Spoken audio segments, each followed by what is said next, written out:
শুভেন্দু অধিকারীকে হত্যার ষড়যন্ত্রের অভিযোগ। বর্ধমান থেকে গ্রেফতার করা হয়েছে জৈশ-ই মোহাম্মদ জঙ্গি হামিম মণ্ডলকে। কাশ্মীরের জৈশের শাখা সাজ্জাদ ভাট গোষ্ঠীর হয়ে কাজ এই হামিমের বর্ধমানের রেনেসা হাউজিং এ হানা দিয়ে হামিম মণ্ডলকে গ্রেফতার করেছে বেঙ্গল এসটিএফ এবং এটিএস।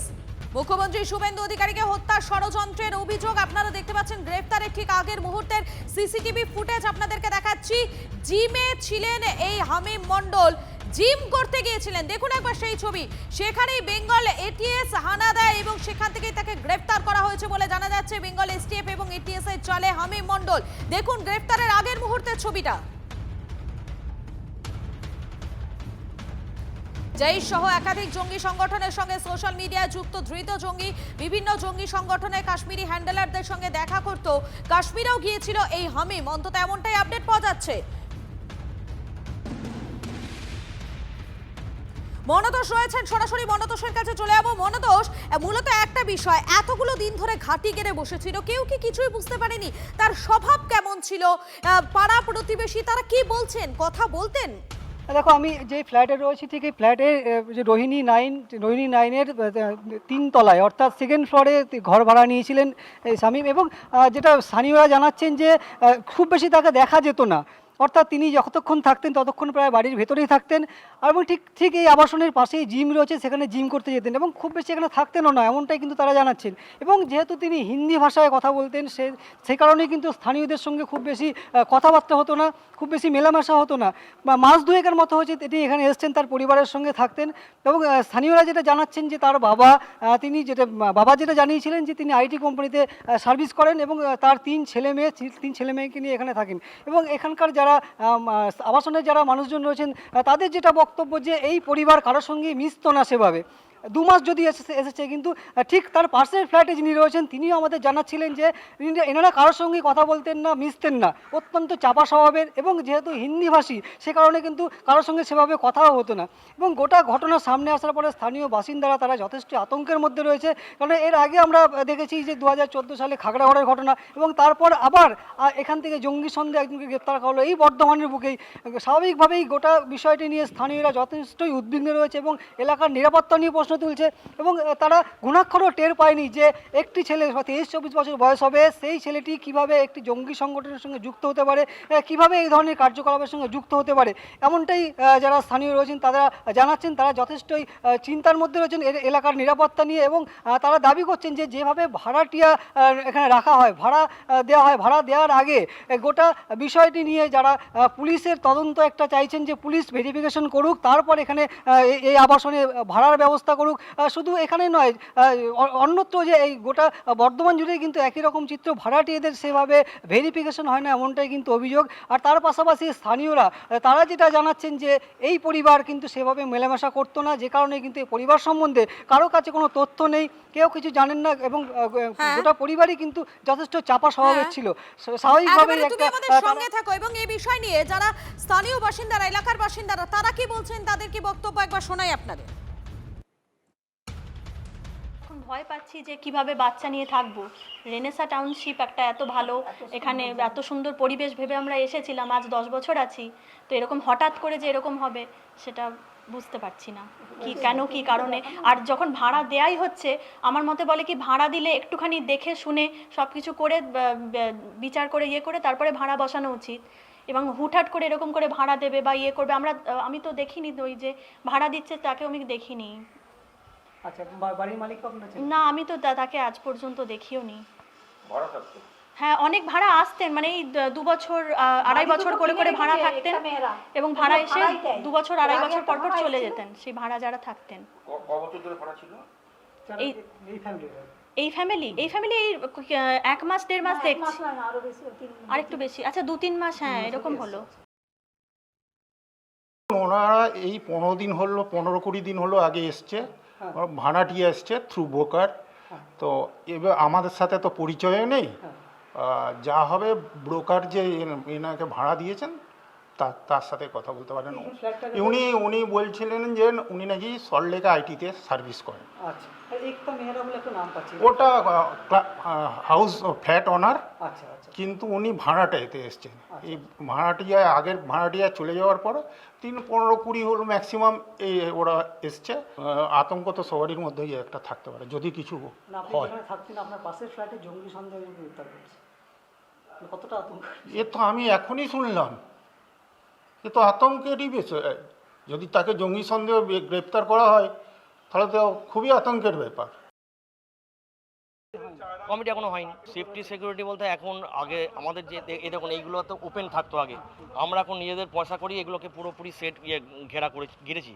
এবং তার আগেই আমাদের দুটো ফ্ল্যাটে চুরি হয়েছিল, একটাতে প্রায় $1,06,000 টাকা গেছে। নিরাপত্তার গাফিলতি তো আছেই, প্রচুর আছে। তাহলে সেই সুযোগটা তো যারা সেই সুযোগ জঙ্গি গোষ্ঠী তারা সুযোগ নিশ্চয়ই নিচ্ছে এবং সেফ সাইড হয়ে গেছে মনে হচ্ছে এখন যেন এই জায়গাটা। আমরা তো সত্যি করেই এখন আতঙ্কিত যে কিভাবে থাকবো। एक प्रॉब्लम আছে এটা সারাচ্ছি যেটা আছে ও ট্রাই করছে কি উইথাউট পুলিশ ভেরিফিকেশন কাকে এখানে রেন্ট দেওয়া যাবে না। আর আমরা এখানে যে কমিটি আছে আমরা এটাই ট্রাই করছে কি যেটা ভেরিফিকেশন আগে ভেরিফিকেশন হবে, পুলিশ ভেরিফিকেশন ওর পরেই রেন্ট দেওয়া যাবে। কিন্তু এখানে যেখানে যে বাইরে যে লোকগুলো থাকছে বাড়ি কিনে এখানে যে ইনভেস্টমেন্টের জন্য করা আছে ওরা কোনো এসব মানে না, উইথাউট ভেরিফিকেশন করে বাড়িটা রেন্টে দিয়ে দেয়। ঠিক আছে, এটাই তো একটা যারা হ্যাঁ। কিন্তু এখন আমরা এত বড় ঘটনা হওয়ার পরে এরপর আমরা এটা স্টেপ নিব, 100% নিব কি উইথাউট পুলিশ ভেরিফিকেশন কাকে এখানে ভাড়া দেওয়া যাবে না। পুলিশ বা সিআরপিএফ এর নকল পোশাক পরে বাহিনীতে মিশে গিয়ে মুখ্যমন্ত্রীর উপর কি হামলার ছক?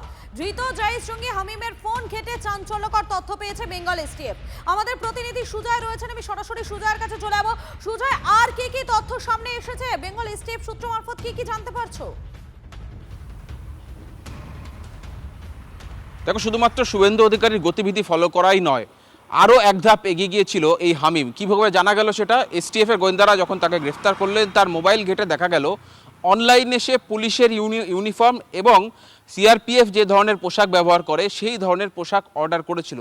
কেন অর্ডার করেছিল সেই বিষয় নিয়ে তখন তাকে জেরা করা হয়, সে বিষয়টি এড়ানোর চেষ্টা করে। কিন্তু এসটিএফের গোয়েন্দারা মনে করছেন তার মূল উদ্দেশ্য ছিল পুলিশ অথবা এই সিআরপিএফের জওয়ানদের পোশাকে মুখ্যমন্ত্রী যখন কোনো জায়গায় যাবেন তাদের সেই ভিড়ে, অর্থাৎ সিআরপিএফের ভিড়ে বা পুলিশের ভিড়ে যতটা সম্ভব মুখ্যমন্ত্রীর কাছে পৌঁছে যাওয়া।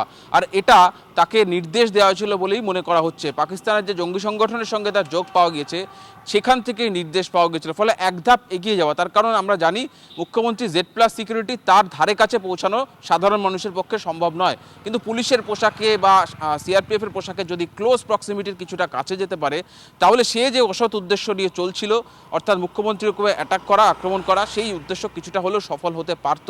আর সেই কারণেই কি এই জিনিসগুলো অনলাইনে অর্ডার করেছিল সেই বিষয়টা জানার জন্য তদন্ত আরও এগিয়ে নিয়ে যেতে চান তদন্তকারীরা। এবং ইতিমধ্যে যেটা জানা যাচ্ছে, যাকে গ্রেফতার করে তার যে মোবাইল, সেই মোবাইলের থেকে তারা এই তথ্যগুলি বের করার চেষ্টা করছিল। এবং যেহেতু তাকে আজকে হেফাজতে নেওয়া হয়েছে, তাকে হেফাজতে নিয়ে আরও বিস্তারিত তথ্য তারা জানার চেষ্টা করছেন যে তার মূল উদ্দেশ্যটা ঠিক কী ছিল, কেন এই ধরনের পোশাক অর্ডার করা হয়েছিল। কারণ সাধারণ যে কোনো উদ্দেশ্য হলে বা জঙ্গি কার্যকলাপ, সাধারণ জঙ্গি কার্যকলাপের উদ্দেশ্য হলে তারা কখনো পুলিশ বা সিআরপিএফের পোশাক অর্ডার করবে না। এক্ষেত্রে যেহেতু তার মোবাইলে মুখ্যমন্ত্রীর গতিবিধি পাওয়া গিয়েছে, বেশ কিছু ছবি পাওয়া গিয়েছে, এবং একই সঙ্গে যেহেতু পুলিশ এবং সেনাবাহিনীর বা সিআরপিএফের পোশাক সে অর্ডার করেছিল এবং নিচের মাপে অর্ডার করেছিল, সেখান থেকে একটা বিষয় স্পষ্ট যে সে কোনোভাবে ক্লোজ প্রক্সিমিটিতে যাওয়ার চেষ্টা করেছিল। শুধু তাই নয়, সে এই যে বর্ধমানে যে আবাসনে থাকতো সেখানে সে জিম সেন্টারেও ভর্তি হয়েছিল। অর্থাৎ সে পুলিশ বা সেনা জওয়ানরা যেভাবে ফিট থাকে সেইটাকেও রপ্ত করার চেষ্টা করছিল, যাতে যদি সে সেই পুলিশের পোশাক পরে বা সিআরপিএফের পোশাক পরে ভিড়ের মধ্যে যেতে পারে বা মুখ্যমন্ত্রী সিকিউরিটির দায়িত্বে যারা থাকে তাদের মধ্যে মিশে যেতে পারে নাম পরিচয় বদল করে, তাহলে তাকে সহজে চেনা সম্ভব হবে না বা কেউ সহজে আলাদা করতে পারবে না। এই উদ্দেশ্যই তার ছিল, তেমনটা পুলিশ মনে করছে, এসটিএফ মনে করছে। এবং সেই পরিকল্পনায় যে সে বেশ খানিকটা এগিয়ে যাওয়া সফল হয়েছিল সেটা এর মধ্যে এসটিএফের গোয়েন্দারা জানতে পেরেছেন। আর কতটা এগিয়েছিল তার এই পরিকল্পনা বাস্তবায়িত করতে, সে কতটা ধাপ এগিয়েছিল সেই বিষয়গুলি জানতে তাকে হেফাজতে নেওয়া হয়েছে। ইতিমধ্যে আদালতে পেশ করে এসটিএফ তাকে নিজেদের হেফাজতে নিয়েছে। সেই জেরার মাধ্যমে তারা আরও বিস্তারিত তথ্য, অর্থাৎ এই তার মূল পরিকল্পনাগুলি কী ছিল এবং এই যে গ্যাংয়ের কথা সামনে আসছে, সেই গ্যাংটা এই রাজ্যে নিজেদের শাখা শাখা বিস্তার করতে পেরেছিল কিনা, নতুন রিক্রুটমেন্ট হয়েছিল কিনা, আর কোনো, যেহেতু এই গ্যাংটা মূলত পাঞ্জাব থেকে বা পাকিস্তান হয়ে পাঞ্জাব হয়ে অস্ত্র এবং মাদকের কারবার করে, সেই রকম কার্যকলাপও তারা শুরু করেছিল কিনা সবিস্তারে তদন্তকারীরা জানতে চায়। ফলে এই গ্রেফতারি এসটিএফের একটা বড়সড় সাফল্য। ধন্যবাদ তোমাকে। আরো একবার জানাই, পুলিশ বা সিআরপিএফ এর নকল পোশাক পরে বাহিনীতে মিশে গিয়ে মুখ্যমন্ত্রীর ওপর হামলার ছক। ধৃত জঈশ জঙ্গি হামিমের ফোন ঘেঁটে চাঞ্চল্যকর তথ্য পেয়েছে বেঙ্গল এসটিএফ। অনলাইনে পুলিশ এবং সিআরপিএফ এর জওয়ানদের মতো পোশাক অর্ডার করেছিল হামিম। বাহিনীতে মিশলেই মুখ্যমন্ত্রীর কাছে যাওয়া সম্ভব। তাই কি এই পোশাক কিনেছিল হামিম মণ্ডল? তদন্তে এসটিএফ, এমনটাই জানা যাচ্ছে।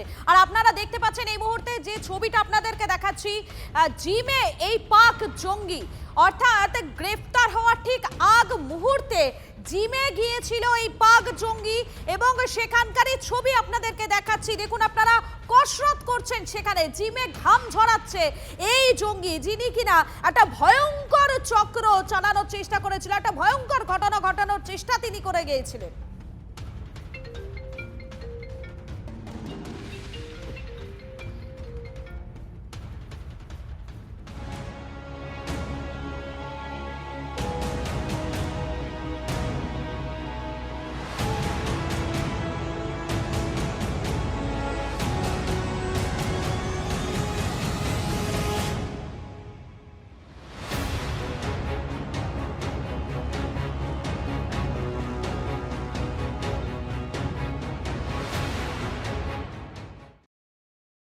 টার্গেট করেছে জঙ্গিরা, মন্তব্যে নারাজ মুখ্যমন্ত্রী। অতি সংবেদনশীল বিষয়, মন্তব্য করব না। এর সঙ্গে আন্তর্জাতিক চক্র জড়িয়ে দেশের নিরাপত্তা নিয়ে প্রশ্ন, যা বলার এসটিএফ বলবে, বললেন মুখ্যমন্ত্রী শুভেন্দু অধিকারী।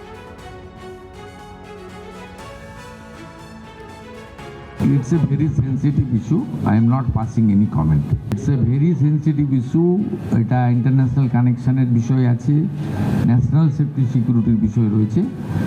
ইনিশিয়ালি এটা নিয়ে আমার অন্তত কিছু বলা উচিত নয়। এটা এসটিএফ ডিটেলসে বলবে। তাদের কাছে এলে তারা আরও ইলেকট্রনিক ডিভাইসগুলোকে অ্যাসেসমেন্ট করতে হবে। এটা এভাবে বলা যায় না। Please wait.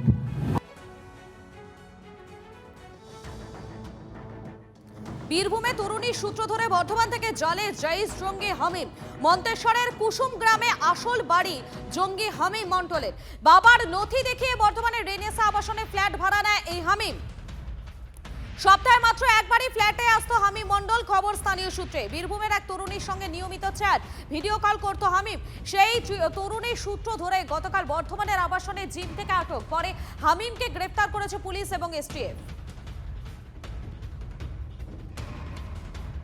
বীরভূমে তরুণী সূত্র ধরে বর্ধমান থেকে জালে জঈশ জঙ্গি হামিম। মন্তেশ্বরের কুসুম গ্রামে আসল বাড়ি জঙ্গি হামিম মণ্ডলের। বাবার নথি দেখিয়ে বর্ধমানের রেনেসা আবাসনের ফ্ল্যাট ভাড়া নেয় হামিম। সপ্তাহে মাত্র একবারই ফ্ল্যাটে আসতো হামিম মণ্ডল, খবর স্থানীয় সূত্রে। বীরভূমে এক তরুণীর সঙ্গে নিয়মিত চ্যাট এবং ভিডিও কল করতো হামিম। সেই তরুণীর সূত্র ধরেই গতকাল বর্ধমানে আবাসনের জিম থেকে আটক। পরে হামিমকে গ্রেফতার করেছে পুলিশ এবং এসটিএফ। হামিম পড়াশোনা করে বাবার সাথে ব্যবসায় এখন জড়িত আছে। লেবেল, প্রিন্টার, টাপেটা এইসবে। ওটা কলকাতাতে। ওর 24 বছর বয়স, ওর নিজের কর্মে ওখানে থাকে। তবে যেটা ওর নিজের বাইক ঠিকমতো নিজেও চালাতে পারে না, এত ভীতু ছেলে। এবার এটা শুনছি, এটা শুনেই অবাক হচ্ছে। কি কোথা থেকে কি হয়েছে স্যার কি করে বুঝবো, বুঝতে তো পারছি না। নিউজে দেখছি এটাই। পুলিশ ঢুকলো বাড়িতে, তখন বলেনি। তারপর ভাইপোটাকে জিজ্ঞেস করলো, তখন বলছে ও এরকম জঙ্গি গোষ্ঠী দিয়ে কেস দিয়ে খুব তুলে নিয়ে গিয়েছে। আমি সে কী রে, আমি শুনিই তো অবাক হয়ে, সে কথা নয়। যাই হোক, সেরকম ছেলে তো নয়ও। আর বাচ্চা ছেলে তো, 24 বছর বয়স, পড়াশোনা করছিল কলকাতাতে। আপনার বাবার সঙ্গে পরিক্রমে খায়, তো বাবার সঙ্গে ওই মানে একটা ব্যবসা আছে, ওই ব্যবসায় যুক্ত থেকে ব্যবসা করে ওইখানেই। আর কলকাতাতেই জন্ম। মোবাইল খুব ঘাঁটতো, এমনি কুত্তাই এখান থেকে যায়নি। মোবাইল খুব ঘাঁটতো, ওর জন্য ওর বাবা খুব বকে। ওদের ভাষাটাই হিন্দি, ওর ভাষাটাও হিন্দি, ওর মা হিন্দি, মানে বিহারি আর কি। মুখ্যমন্ত্রীকে হত্যার ষড়যন্ত্রের অভিযোগ, জালে জঈশ জঙ্গি। পুরো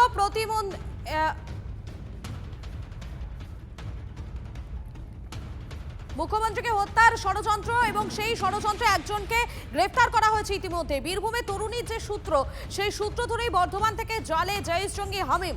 মন্তেশ্বরের কুসুম গ্রামে আসল বাড়ি এই জঙ্গি হামিম মণ্ডলের। আমাদের প্রতিনিধি কৌশিক সরাসরি রয়েছেন আমাদের সঙ্গে। কৌশিক, এই হামিম মণ্ডল স্বভাবে কেমন ছিলেন? মানে পাড়া প্রতিবেশী যারা স্থানীয় বাসিন্দারা তারা কি বলছেন? দেখো, মূলত যেটা তার আত্মীয়রা যারা রয়েছে মন্তেশ্বরের দীর্ঘনগর গ্রামে, এই গ্রামে তার আত্মীয়রা রয়েছে, তাদের সঙ্গে আমরা কথা বলেছি। তাদের পরিবারের বক্তব্য যে হামিম কিন্তু অত্যন্ত লাজুক স্বভাবে, তার বয়স মাত্র 22, সে অত্যন্ত শান্ত। সে হয়তো তার আত্মীয়র বাড়িতে হয়তো কোনো অনুষ্ঠান হলে সে আসতো এবং সে কিন্তু অত্যন্ত শান্ত স্বভাবে ছিল, খুব একটা কারোর সঙ্গে মেলামেশাও করতো না। এবং যেটা তার আত্মীয়রা যেটা জানাচ্ছে যে কলকাতাতে হয়তো কোনো খারাপ সঙ্গ সে পড়ে গিয়েছিল এবং সেখান থেকেই সে এই জঙ্গি সংগঠনের সঙ্গে জড়িয়ে পড়ে, এমনটাই কিন্তু তার আত্মীয়রা জানাচ্ছে। এবং আত্মীয়রা এটাও জানাচ্ছে যে সে যদি সত্যি অভিযুক্ত হয়ে থাকে, সে যদি দোষী হয়ে থাকে, তার কিন্তু উপযুক্ত তার বিরুদ্ধে শাস্তি গ্রহণ করা হোক, এটা কিন্তু তার পরিবারের তরফ থেকে জানানো হচ্ছে। এই মুহূর্তে কিন্তু আমরা তার যে আত্মীয়দের বাড়ি, সেই বাড়ির সামনেই রয়েছি। এই বাড়িতে কিন্তু আসতো, এই বাড়িতে তার আত্মীয়র বাড়ি, তাদের কিন্তু আসল বাড়ি মন্তেশ্বরের কুলুট গ্রাম।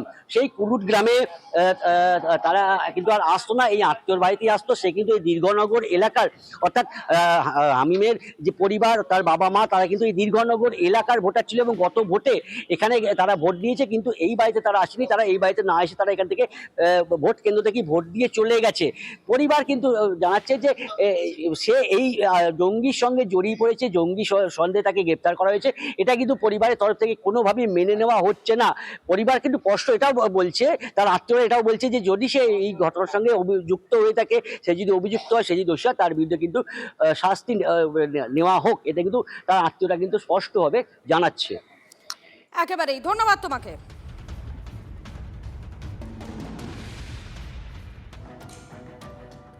মুখ্যমন্ত্রীকে হত্যার ষড়যন্ত্রের অভিযোগ, জয়েশ জঙ্গি ধরা পড়লেও কাঁথিতে শুভেন্দু অধিকারী বাড়ি এবং পাড়ায় উদ্বেগ। রাজনৈতিক শত্রুতা থেকে পরিবারকে শেষ করে দিতে চাইছে। ছেলে বিরোধী থাকাকালীনও এরকম চক্রান্ত হয়েছে। সাধারণ মানুষের জন্য কথা বলায় অনেকেই সহ্য করতে পারছেন না। হিন্দুদের রক্ষার কথা বলায় মুখ্যমন্ত্রীকে সরানোর ষড়যন্ত্র করছে। উদ্বেগ প্রকাশ করে মন্তব্য বাবা শিশির অধিকারী। সাধারণ মানুষের জন্য কথা বলছেন এবং ওই হিন্দুকে রক্ষা করার কথা বলছেন, সনাতনকে রক্ষা করার কথা বলছেন। এইটা শুনলেই বোধহয় কিছু লোকের গা গরম হয়ে যাচ্ছে। তারা বলছেন যে একে খতম করে দাও, একে খতম করে দাও। খতম এরা কী করবে? এরা খতম করার আগে নিজেরা খতম হয়ে যাবে। পুলিশের ইনস্ট্রাকশানে তার যা চলা দরকার, যেরকম থাকা দরকার তাই করে, কিন্তু পুলিশের কথা তো বেশি শোনে না। মুশকিল হচ্ছে এইখানে তো মানুষের লোক মানুষের কাছে বেরিয়ে যেতে চায়, ছিটকে বেরিয়ে যায়। এইটাই ভয় করছে। এবং দিল্লি থেকে আমাদের গত 1.5-2 মাসে বারে অ্যালার্ট করা হয়েছে যে এরকম পাকিস্তান, বাংলাদেশ এইসব জায়গা দিয়ে প্যাসেজ করে কেউ না কেউ ঢুকেছে এবং সেরকম খবর ওদের কাছে ছিল। যাতায়াতের নথি থাকার কথা, সেই নথি কী করে তাদের না, সে নথি তো চলে আসছে বেরিয়ে, না এ নথি তো আর সিক্রেট থাকছে না। যখন বেরিয়ে চলে আসে, প্রশাসনের মধ্যেও তো কিছু ব্যক্তি আছেন যারা লুটে পুটে খেয়েছেন, যারা তার বংশ পরম্পরায় এই গভর্নমেন্টের সঙ্গে থেকে রোজগার করতে চেয়েছিলেন। সেরকম লোক তো এখনও বেঁচে আছে। তারা সব তো যাবে, আস্তে আস্তে চলে যাবে, সব পরিষ্কার হয়ে যাবে। মুখ্যমন্ত্রীকে হত্যার ষড়যন্ত্রের অভিযোগ, জালে জয়েশ জঙ্গি। পুরো প্রতিমন্ত্রী উমেশ রায়কেও হুমকিতে কি হামিম লিঙ্ক?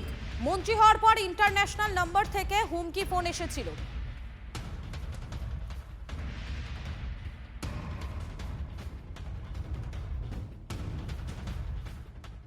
শুধু মুখ্যমন্ত্রীকে না, তারা এর আগে দাবি করেছিল যে তারাই মুখ্যমন্ত্রী আত্মসাহেবকে ওরাই মার্ডার করেছে, এরকম দাবি করেছিল। আমার কাছেও কয়েকটি থ্রেট এসছে।